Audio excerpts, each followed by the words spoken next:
Mexico, with a population of 130 million people, is a football-obsessed Latin American country.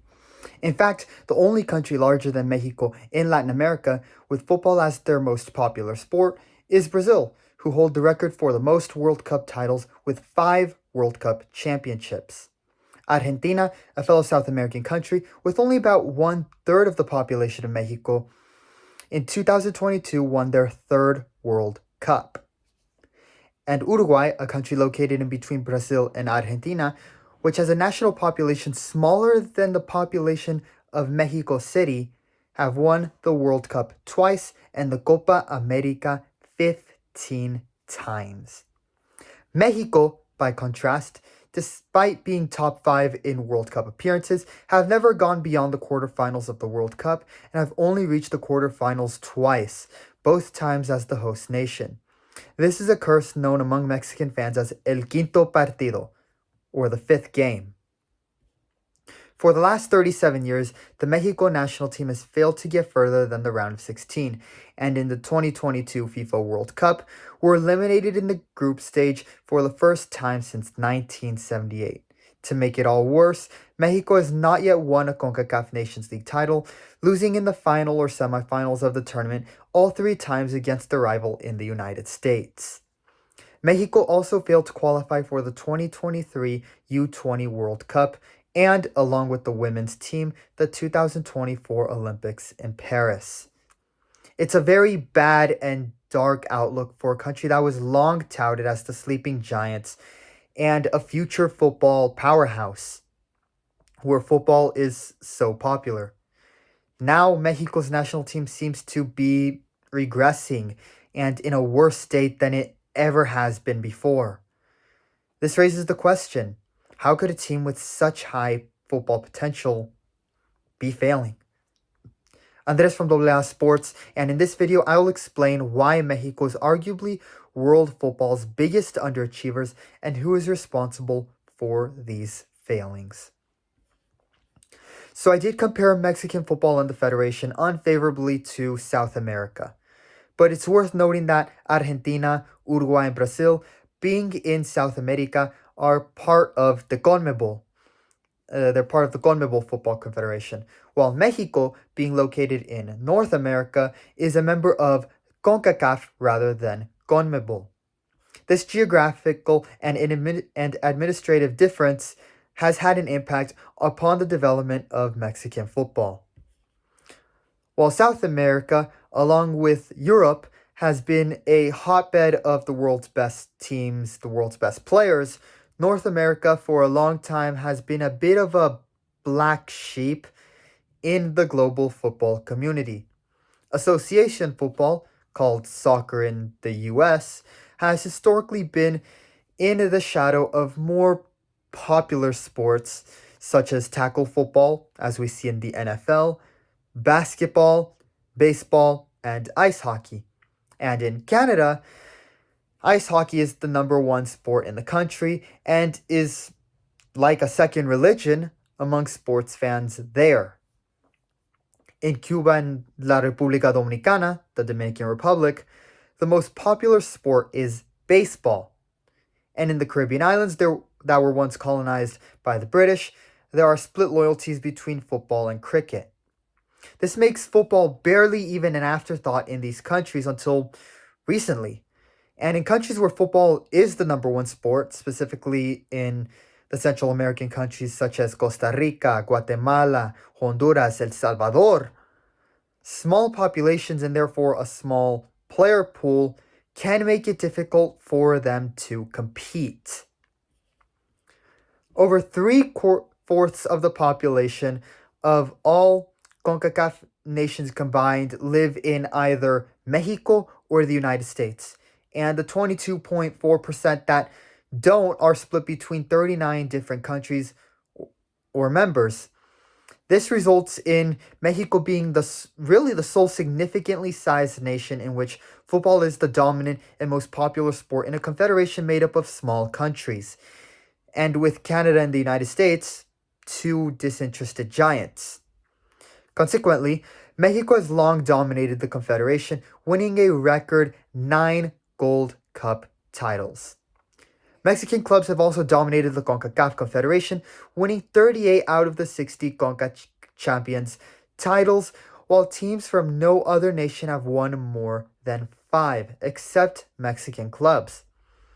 It's also why Mexico, despite never getting beyond the quarterfinals, have qualified for the World Cup more times than even some World Cup winning nations such as Spain, England, and France.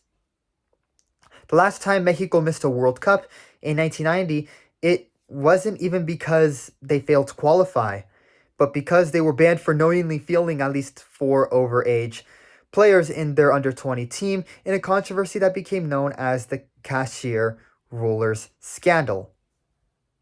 So, being a big fish in a small pond it has upsides, but particularly financially, but also has significant downsides. You need tough steel or stone, as the saying goes, to sharpen a sword. And for all too long in CONCACAF, Mexico have been sharpening their knife using soft clay and marshmallows. For decades, Mexico has sought out matches against stronger opposition, such as we have seen with friendlies against Germany last year, and 3 against CONMEBOL teams this year before playing in the Copa America in order to combat this problem. On top of that, they have appeared in every invite of the Copa America from 1993 to 2016. In fact, Mexico has played more games against Brazil, despite being in different confederations, than they have done against any national team other than Honduras, Costa Rica, and the United States. Still, there's no substitute for the real thing. And for that reason, there's long been talk about Mexico joining CONMEBOL or a further integration between the two confederations of CONCACAF and CONMEBOL, most notably in the case of the Copa America tournament. The 2016 Copa America, for example, featured all 10 South American teams plus 6 CONCACAF nations and was hosted in the US. It was a success, particularly financially, and that is why the 2024 Copa America will also be held in the United States, with 6 CONCACAF teams once again joining all the CONMEBOL teams in the tournament.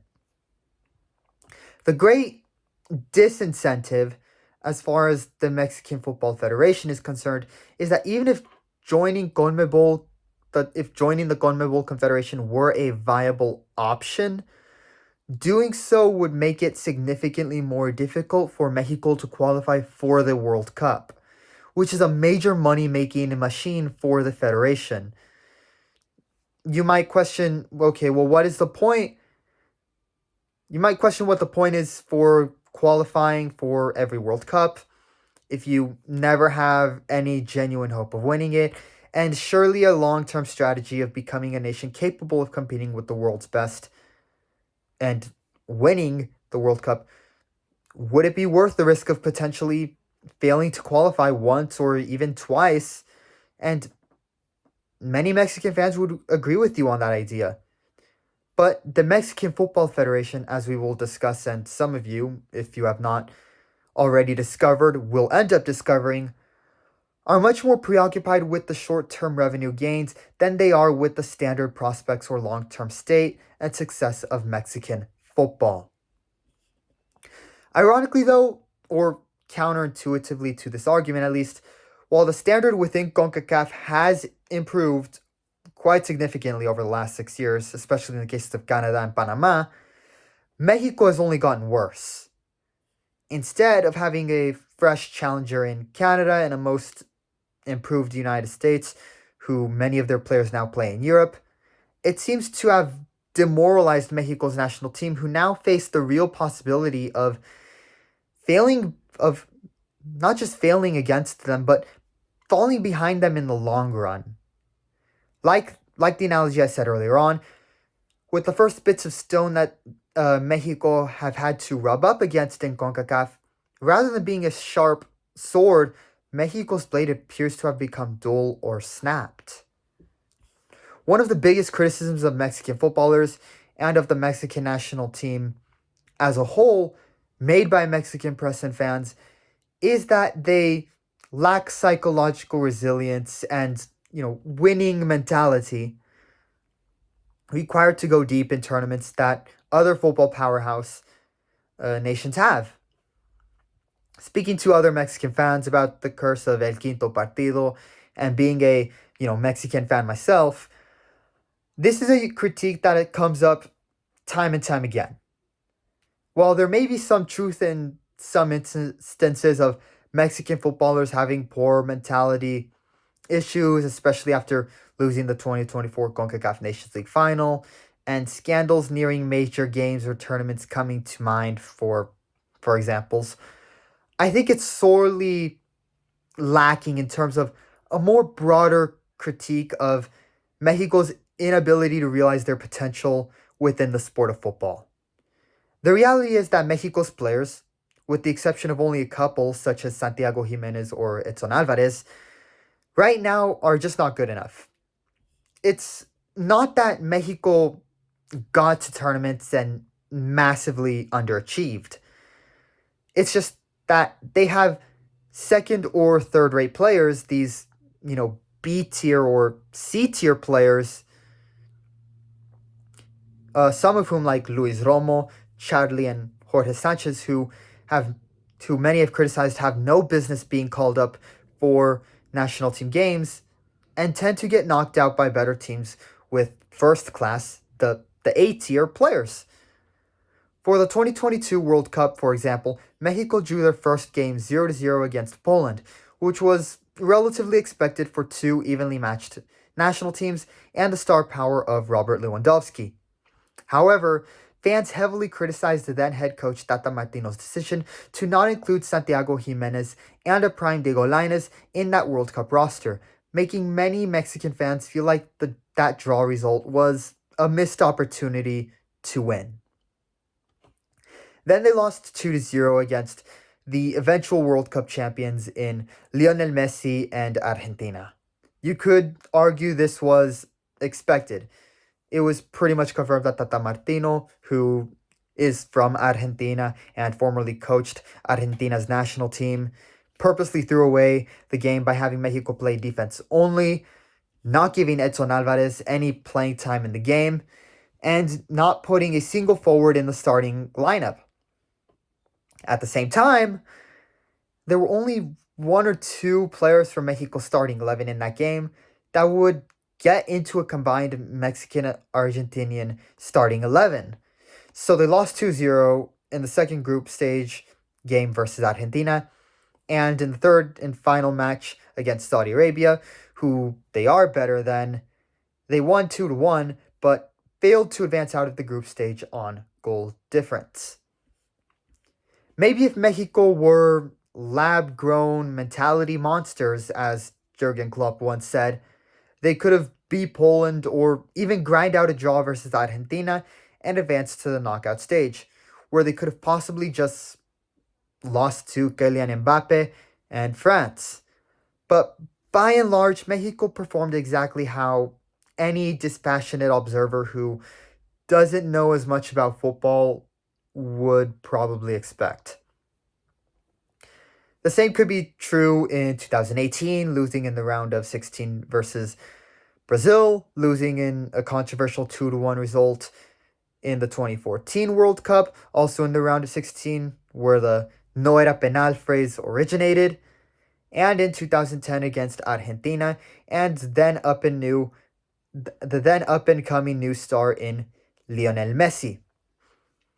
You'd have to go back to 2002 to find a World Cup where Mexico was eliminated by a team that wasn't clearly superior to them, winning the group and all three matches in the phase.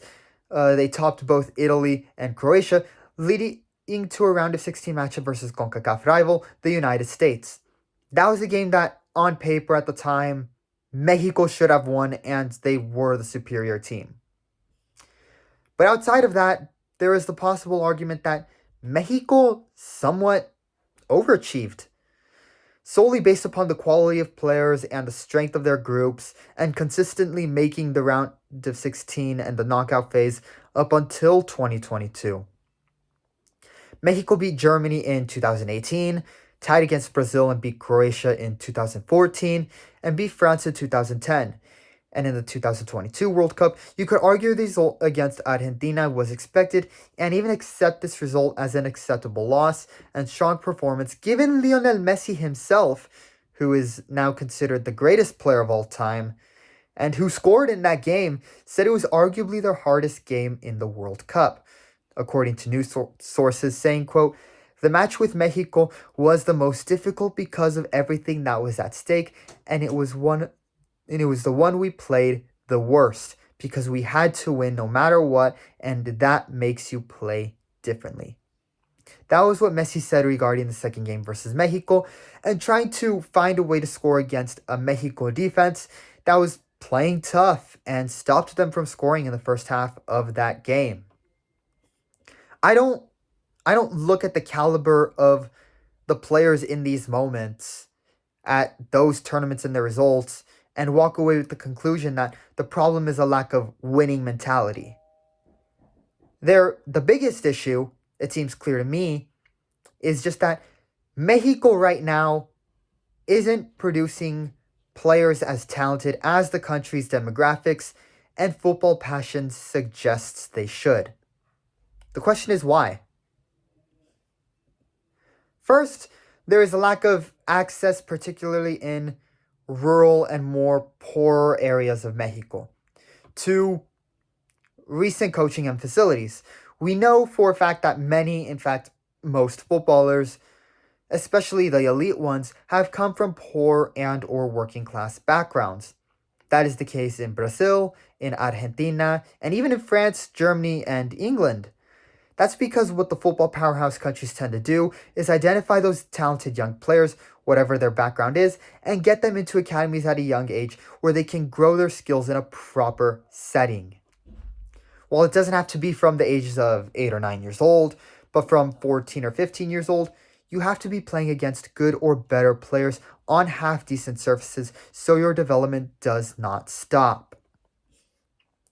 Mexican clubs and football institutions have been awful at doing this and identifying those young players and providing them with those opportunities, partly through incompetence and lack of resources, but primarily through malice and a rigged system.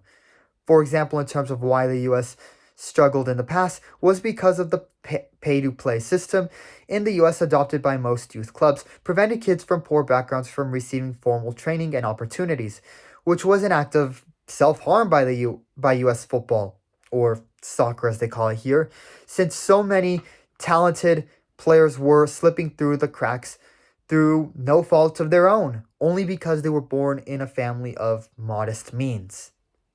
Well, Mexico suffers from some of the exact same problems. Unlike in the United States, there aren't the same class distinctions when it comes to who plays football. Go down any street in any residential neighborhood in Mexico, and you will likely find children of all ages and class backgrounds with a ball at their feet and a smile on their face, playing pickup football matches on the street or in the park, because football is the number one sport. The problem is in terms of scouting and opportunities. A lot of young players will never even be seen by scouts, with the chance of being put in front of a coach making a career in professional football being near impossible regardless of their talent. And even those who are discovered, resources and connections can often outweigh what they can do with the ball at their feet. The persistence of pay to play, formally or implicitly, is the biggest blow, but corruption and nepotism also run rife. It is astonishing the number of people who were and are overlooked, released, or somehow otherwise discriminated against for what we might kindly call non-football reasons. Sadly, nothing in this world is entirely meritocratic, but broadly speaking, in most countries, football is a lot more meritocratic than other things such as corporations, politics, or investment banking. The less meritocratic the sport becomes, though, particularly regarding opportunities provided to young people, the less chance that a nation has got of being competitive. It's not the case that Mexico's national team is composed entirely of aristocrats and, well, the offsprings of, business oligarchs, but those from impoverished backgrounds are distinctly underrepresented, and that is not by accident. Despite this act of self-sabotage, Mexico still produces a large number of outstanding teenage footballers, and winning two U17 World Cups in 2005 and as the host nation in 2011, along with a total of four U17 World Cup final appearances, has proven that when it comes to footballers ages 15 to 18 years old, the evidence is clear that Mexico is arguably one of the best talent pools anywhere in the world. The problem is what happens to their development between the key age window of 18 to 21 years old. In Liga MX, Mexico has one of the biggest and most watched football leagues in the world. Measured by quality, the league typically ranks around 10th or 11th in the world, and is higher in terms of viewing figures and salaries. In fact, only the Bundesliga, La Liga, and the UK's Premier League boast higher average attendances. The likes of Tigres, Monterrey, Chivas, and Club America all average over 30,000 fans at their home games, and Club America's record attendance in 2023 is bested only by Manchester United in terms of Premier League teams. The size of Liga MX and particularly its financial muscle is both a great strength and a big weakness for Mexican football, though. In theory, it should provide a high standard of football and competition for the country's players, an excellent breeding ground for young footballers, and be the springboard for international success.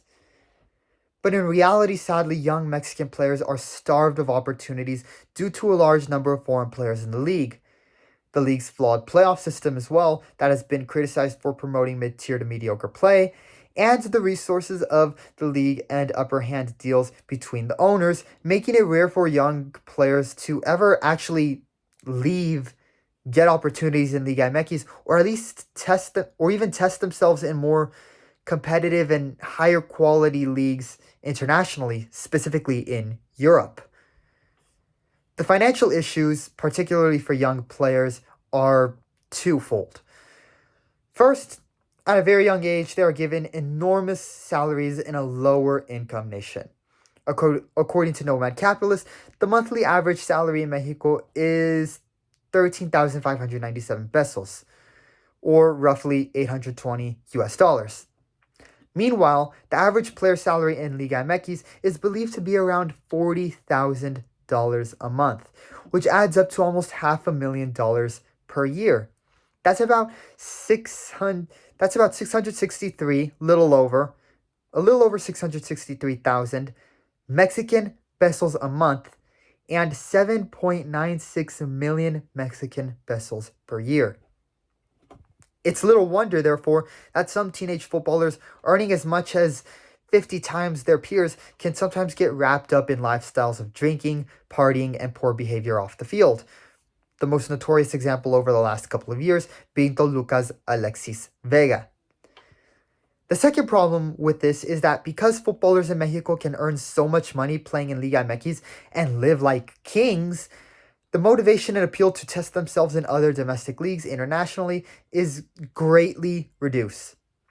The most talented Argentinians, Uruguayans, and Brazilians are typically snapped up in their teens, but Mexican wonder kids prove to be much harder to acquire from other clubs, especially in Europe.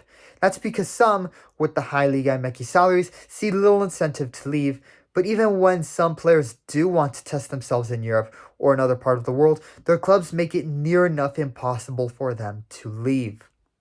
This is why the abnormally high salaries in the Liga MX is something the clubs will actually methodically do. They try to do everything possible to discourage young stars from going to Europe or another league, and when the player does want to leave and test themselves elsewhere, they make it to where they can't leave, holding the players back. This is why it is often said that Mexico has its own internal transfer market. A little bit how people talk about Premier League tax inflating a player's valuation if they have already proven themselves in English football's top flights compared to in other leagues. But hey, at least the Premier League is the strongest in the world, so there's some justification for that inflation. Liga MX, though hugely popular and among the best leagues in the Americas, is not the Premier League or any of the top 5 leagues in Europe. But the owners of Liga MX clubs still demand premium, high prices for every player they have.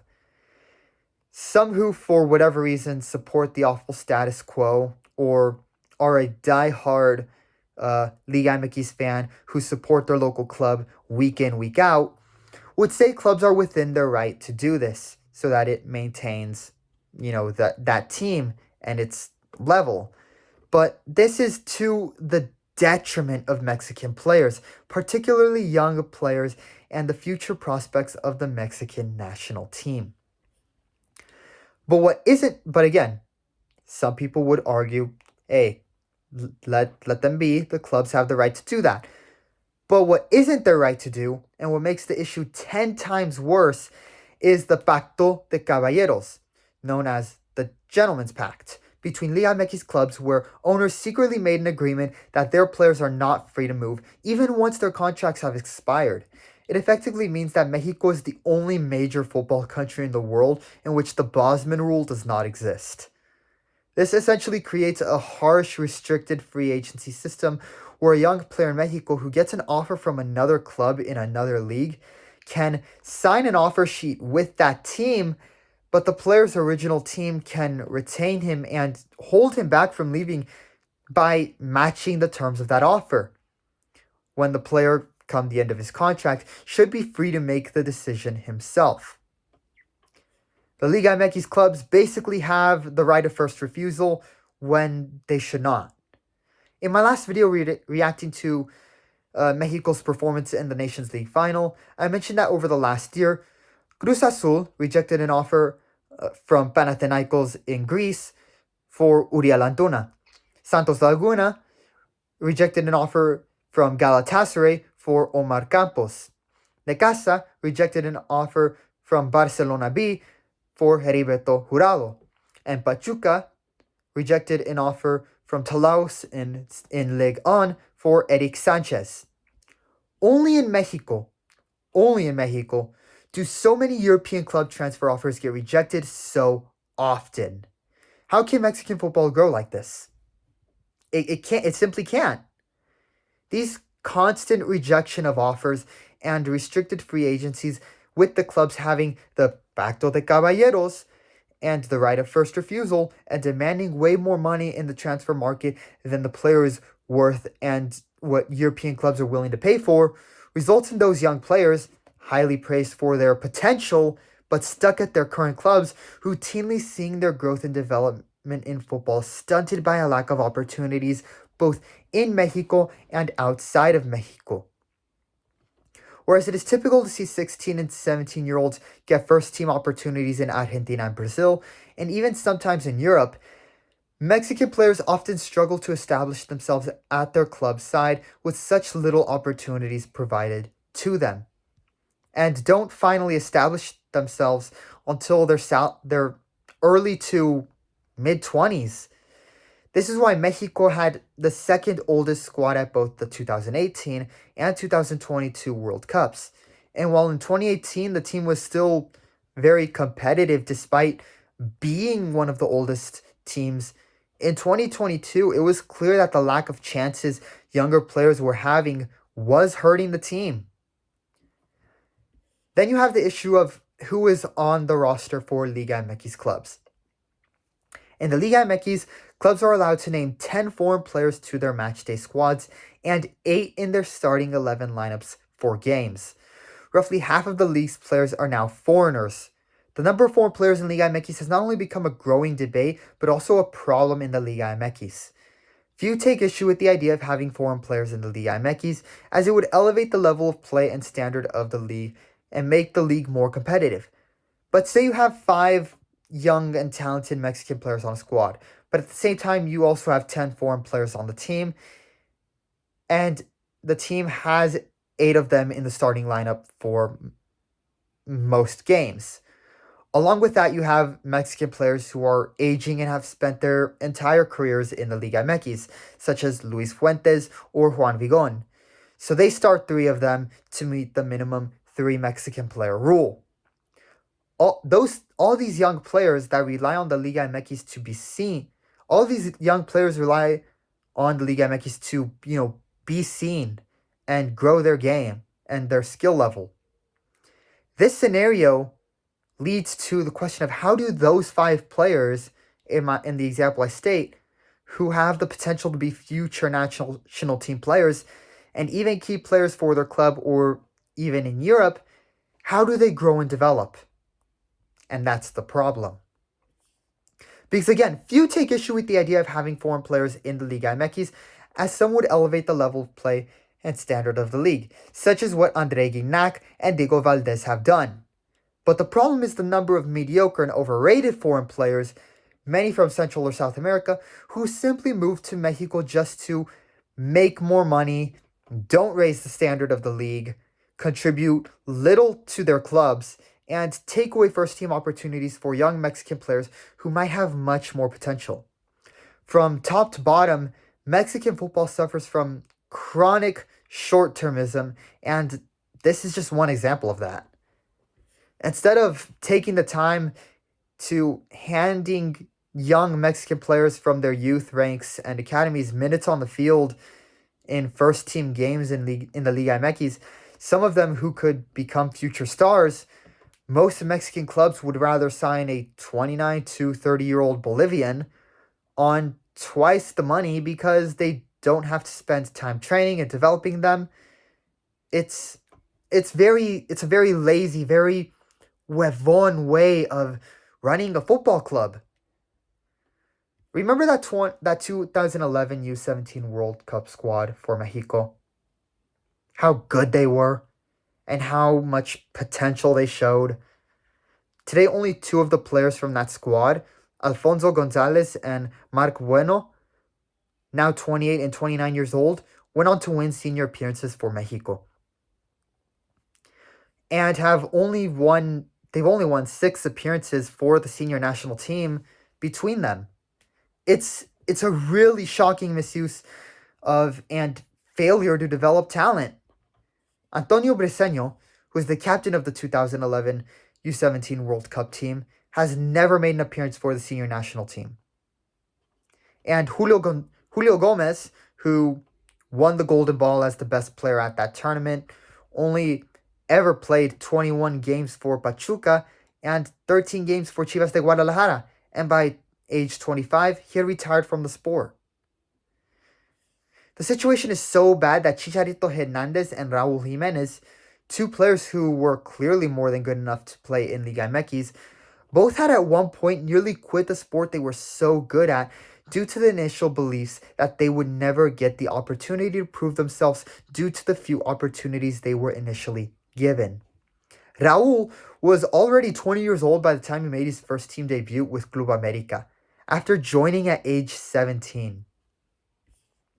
Then there are problems with the Mexican League's format.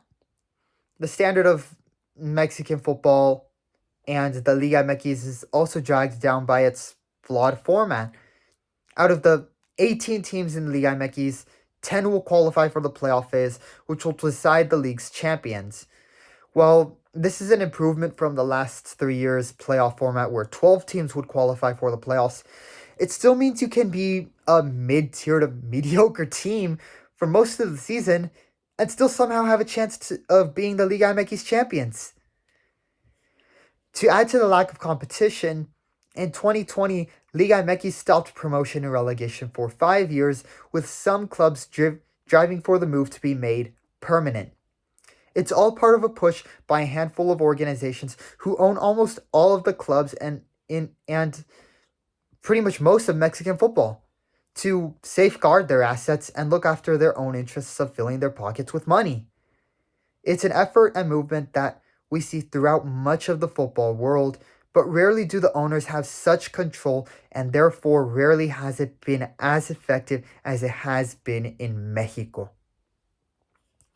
Of the 36 teams in Mexico's top 2 divisions, the Liga MX and Liga Expansión MX, roughly 1/3 of the clubs are controlled by just 3 ownership groups. These are Grupo Pachuca, who own Pachuca and Club León, Grupo Caliente, who own Tijuana and Querétaro in the Liga MX and Dorados de Sinaloa in the second division, and Grupo Orlegui, who own Santos Laguna and Atlas in Mexico, and Sporting Gijon in Spain. The people involved in these multi-club ownership groups are extremely rich and powerful. Carlos Slim, who owns 30% of Grupo Pachuca, is the wealthiest person in all of Latin America and the 11th richest in the world with a net worth of almost $100 billion. Ricardo Salinas, who founded Grupo Salinas, who owns Mazatlan FC and Atletico Morelia in the second division, is the third richest person in Mexico with an estimated net worth of $14 billion. Grupo Salinas has advocated for three things: the permanent abolition of both promotion and relegation, the fining of the three lowest ranked teams in the Liga MX each season, which was what replaced promotion and relegation, and the implementation of financial fair play rules. These handful of super rich owners own, control, and run most of, if not all of, Mexican football. Not the Mexican Football Federation, who should be the ones who run things independent of any influence. Instead, with the powerful rich owners, the Mexican Football Federation merely acts as lackeys to carry out their wishes, and spokespeople for their big ideas before taking the fall whenever any backlash arises when their ideas cave in.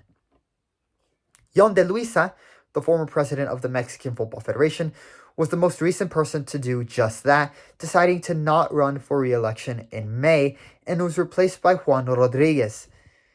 De Luisa was criticized for Mexico's disastrous performance on his watch, but that was never the metric he was judged by his masters. De Luisa brought in a lot of money for the federation, so the regression of the Mexican national team is to be forgiven.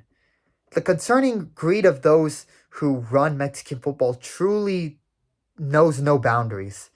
Mexico surprisingly plays more games in the United States than they do in Mexico, because the Mexican diaspora population that lives in the United States, of which there are an estimated 40 million people, apparently have about 7 times the disposable income of Mexicans in Mexico. For football fans in a lot of countries listening to this, that will be hard to believe. But for Mexicans, it has become the norm, and not so much of a good one. When a national team plays most of their international games in another country, like Ukraine or like the Ukrainian or Syrian national teams, it's because their country is either ravaged by conflict or a certain crisis, or because they do not have a stadium that meets the needs for fans and FIFA matches, not just because there is a bit more cash in playing somewhere else. At every turn, it seems like where Mexico ought to be seeking to emulate their much more successful Latin American peers, they are instead moving closer and closer to a model adopted by the United States, but they are not even effective in replicating that. Mexican football right now is disorganized, dysfunctional, corrupt, and in a poor state right now. It's controlled by a wealthy cartel of self-interested oligarchs, and there honestly isn't any better way to describe them, who seem to care little about the success of the team as long as it makes profit for them. Mexican football isn't working for the ordinary Mexican football fan who can see the aspects of mediocrity in the Liga MX despite its finances, the lack of opportunities afforded to newer and younger players, and continued stagnation of regression of the national team. But it works perfectly for those in charge. It is for this reason that it is hard to see anything improving in terms of the prospect of Mexican football anytime soon. And indeed, the only reforms being currently proposed by those with any power would likely only make the situation I have described somehow even worse. It is really a sad state of affairs for a country which, in less than 3 years, will be the first country to host 3 FIFA World Cups, and as a co-host with Canada and the United States. On the other 2 occasions in 1970 and 1986, Mexico had their best ever World Cup performances, reaching the quarterfinals on both occasions. Following Argentinian coaches Tata Martino and Diego Coca, Mexico now have Jaime Lozano as the national team's head coach, the first Mexican head coach of the national team since Miguel Herrera in 2015. Despite the fact that he's only 44 years old, Lozano already has almost a decade of experience as a coach and led the U23 Olympic team to a bronze medal in the 2020 Olympics.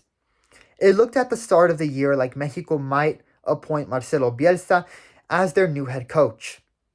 That move never materialized, with the FMF claiming he didn't know enough about Mexican football and he didn't know enough about the Liga MX.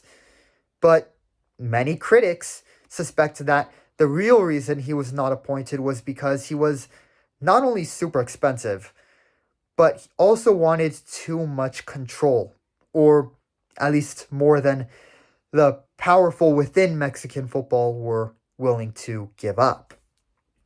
Now, I know saying the powerful within makes it sound like I'm talking about some sort of political conspiracy theory like QAnon or something crazy like that.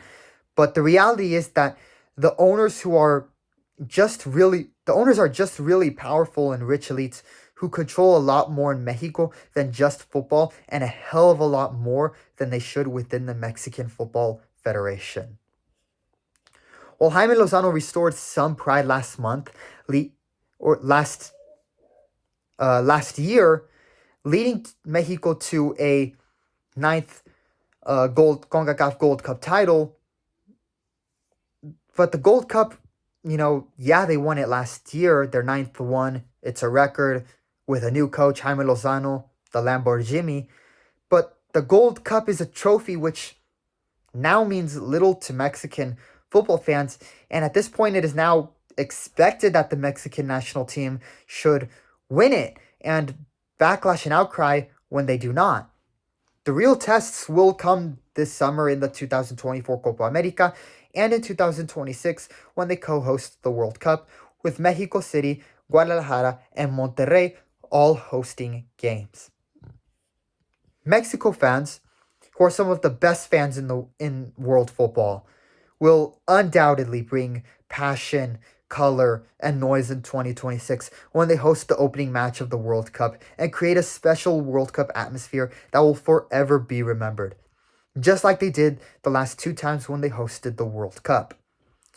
But whether they will have a team to match this time around, that remains altogether much more uncertain right now. Even the most loyal Mexico fans will admit to you that the prospects don't look good right now. As long as Mexican football is run by a cartel of oligarchs focused only on fattening their wallets that do not need to be any fatter. Mexico is a sleeping giant and should be one of world football's superpowers. A superpower that should have already won at least one World Cup already, maybe even two. But the prospect of that sleeping giant being awoken has never seemed more distant. And in terms of fighting for change, obviously true Mexican fans want the national team to succeed in every tournament and game they play, like every national team fan in the world would. But at this point, the frustration has grown to where if the team fails miserably in this summer's Copa America, and that is what forces genuinely positive change, so be it. If it takes fans no longer attending games in frustration and protest, so be it. If it takes fans to, no longer even watch the games on TV, maybe fans will even stop doing that. And it's this frustration among Mexican fans that will make the Copa America very interesting to watch in terms of Mexico and its national team, and see the results of the Mexican national team, who will be on the hot seat, especially head coach Jaime Lozano. We will see. Well, that's all for me, Andres from AA Sports. That's all in this special sports episode. Let me know your opinions in the comments below. What do you think needs to change for Mexican football to improve and become world contenders? Let me know what you think in the comments below. For fans who want to see structural change and an end to the corruption, leave a thumbs up emoji with the saying "Fuera la corrupción," or in English, "Out with the corruption," in the comments section as well. Leave a like and subscribe to help grow this passion project, of course. And I will see you all in the next one. Thank you so much for watching.